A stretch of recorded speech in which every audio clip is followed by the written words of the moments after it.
spécialement aux élus de la région, les propriétaires de la ferme qui nous reçoivent maintenant sur leur entreprise. Après 2 ans au pouvoir du gouvernement libéral, il y a quelques semaines, il y a quelques mois, là, on célébrait le mi-mandat du gouvernement de M. Couillard, et puis tout le monde y allait de son bilan. Et puis, au niveau agricole, disons que le bilan il est un petit peu faible. À l'UPA, on a régulièrement dénoncé l'attitude du ministre de l'Agriculture, Pierre Paradis. Pendant les 18 premiers mois de son mandat, il ne se passait absolument rien. Il fallait attendre le rapport de la Commission sur la révision des programmes de Mme Robillard. Il fallait attendre le rapport sur la table sur la sécurité du revenu. Il fallait attendre le rapport Pronovo sur la relève. Il fallait attendre le rapport Gagné dans l'industrie acéricole, le rapport de la CAPET. Il y avait toujours un rapport en attente de quelque chose. Et puis là, dans les 6 derniers mois, là, on a vu un petit peu plus où ce que le ministre s'en allait. Et puis, on s'est vite ennuyé des 18 mois où il ne se faisait rien. Pierre Paradis a choisi quel modèle d'agriculture qui serait bon pour les Québécois. Un modèle à 2 niveaux. M. Bourque en parlait tout à l'heure.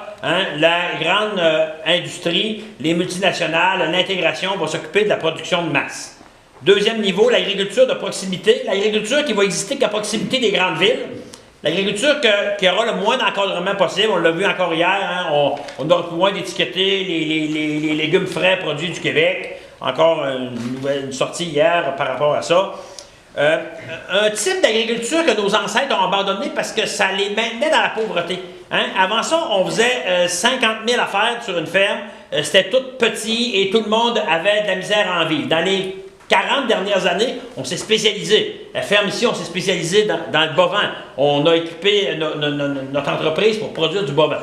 Là, on pense à un autre modèle où est-ce que c'est qu'on pourrait faire toutes sortes de choses et aller vendre à notre voisin. Mais quand on est 20 personnes dans un rang, il manque de voisins pour vendre des produits de proximité. C'est un bon modèle, mais il faut juste voir qu'il y a une limite à ce modèle-là. Entre les deux modèles du ministre, il y a des milliers d'entreprises agricoles de type familial qui ne font pas partie de la vision du ministre. Puis même que j'ai jamais entendu le ministre Pierre Paradis prononcer le mot ferme familiale. Ça, c'est un petit peu inquiétant. Il a même choisi les productions qu'on va y pratiquer. La filière porcine a été choisie. Puis j'ai bien dit la filière, j'ai pas dit les producteurs de porc. Il y a de plus en plus de porcs qui se font sous le modèle intégration. Et puis le producteur de porc propriétaire est de moins en moins présent au Québec. La production bovine, M. Bourque vient d'en faire tout un portrait. Il y a quelques mois, je ne vais pas souvent là, l'épicerie, moi, c'est ma femme qui s'occupe de ça. Et puis, je vais à l'épicerie, puis je me donne au comptoir des viandes à regarder. Il y avait un paquet de viande à fondue, la viande fondue chinoise, en rabais. Et puis, c'était écrit dessus, produit du Canada, ou des États-Unis, ou de la Nouvelle-Zélande, ou de l'Australie. Il manquait rien ou toutes ces réponses, là. Ça m'inquiétait de voir ça. Les consommateurs souhaitent de plus en plus connaître la provenance de leurs produits et on arrive avec une étiquette où est-ce qu'il y a des choix, ça peut venir de partout dans le monde. Et puis le modèle de la viande bovine, c'est devenu ça au fil du temps. Les multinationales s'occupent de la viande de bœuf, on la produit où ça coûte le moins cher sur la planète et on la transporte, ça coûtera ce que ça coûtera et on l'installe dans nos étalages de supermarchés.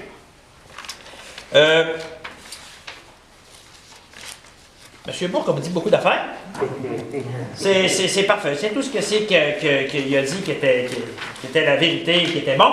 M. Pierre Paradis se promène à l'international pour défendre la gestion de l'offre, mais quand même souhaite sa disparition dans l'industrie acéricole. C'est un non-sens.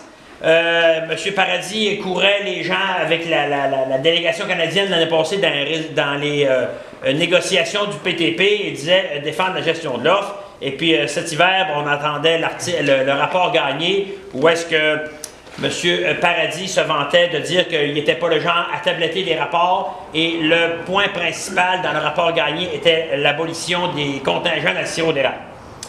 En affaire qui n'a pas d'allure.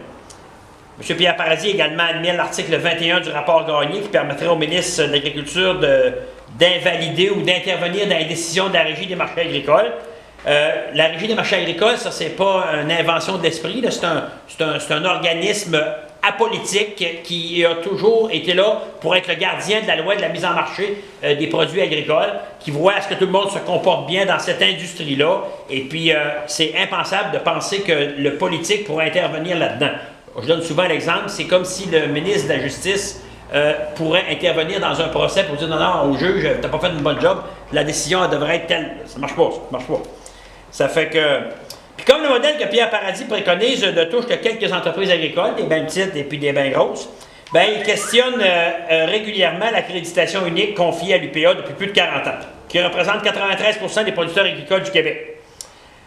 Après que la Fédération de la relève agricole du Québec ait sondé 700 jeunes de la relève et que ce sondage ait révélé que les jeunes aspirent à être propriétaires de leurs terres et à y travailler à temps plein, ben, Pierre Paradis martèle le message que les jeunes sont freinés dans leur aspiration par la mise en marché collective, les règles de registre de l'agriculture moderne, et puis qu'ils ne peuvent pas atteindre les marchés. En tout cas, c'est le discours du ministre.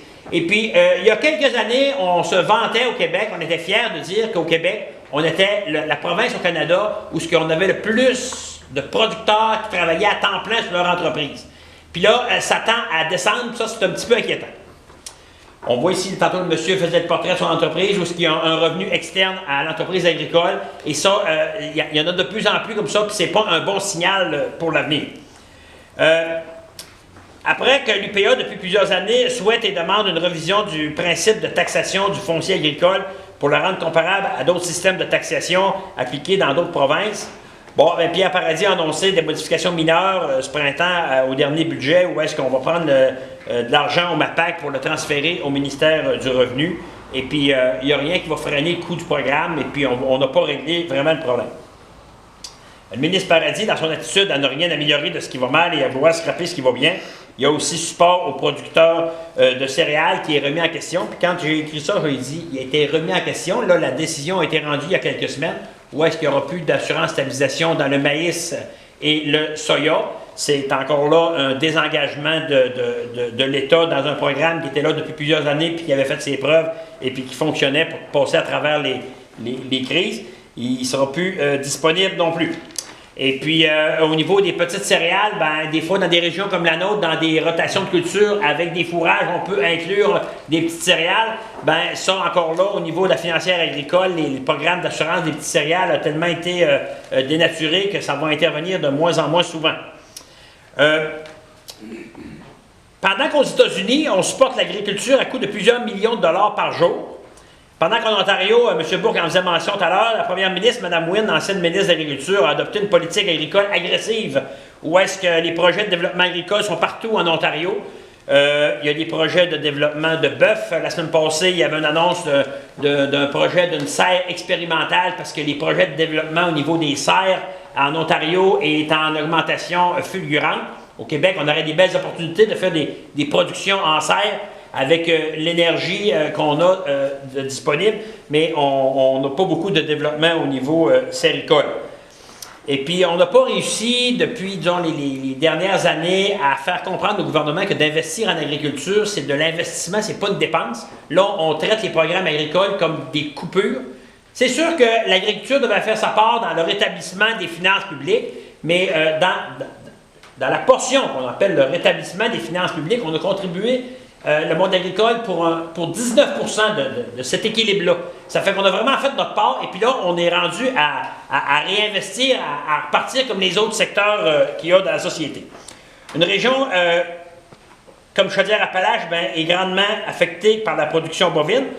La meilleure façon d'avoir de l'agriculture sur l'ensemble du territoire, c'est avec la production bovine, la production ovine aussi dans le mouton, où est-ce qu'on importe plus de 50% de ce qu'on consomme en viande d'agneau.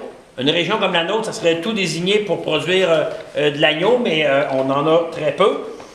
Et puis, aujourd'hui, on partage cette activité-là avec vous tous, les élus de la région.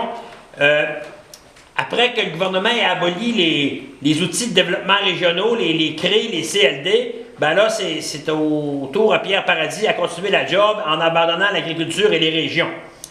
Le premier ministre Philippe Couillard a confié à Pierre Paradis le ministère de l'Agriculture. Puis ça, le ministère de l'Agriculture, c'est pas quelque chose, c'est majeur dans une province, c'est majeur pour les régions du Québec. Et puis, c'est malheureux à dire, mais il ne fait pas la job qu'on lui a confiée. Et puis, s'il n'y a pas de redressement dans les 2 prochaines années, on pourra dire, ça va être plate à dire, mais les 4 ans de gouvernance du gouvernement de M. Couillard, le Québec agricole a repris un recul considérable par rapport aux autres provinces et au reste du Canada. Fait que c'est un peu ce que j'avais à vous dire ce matin.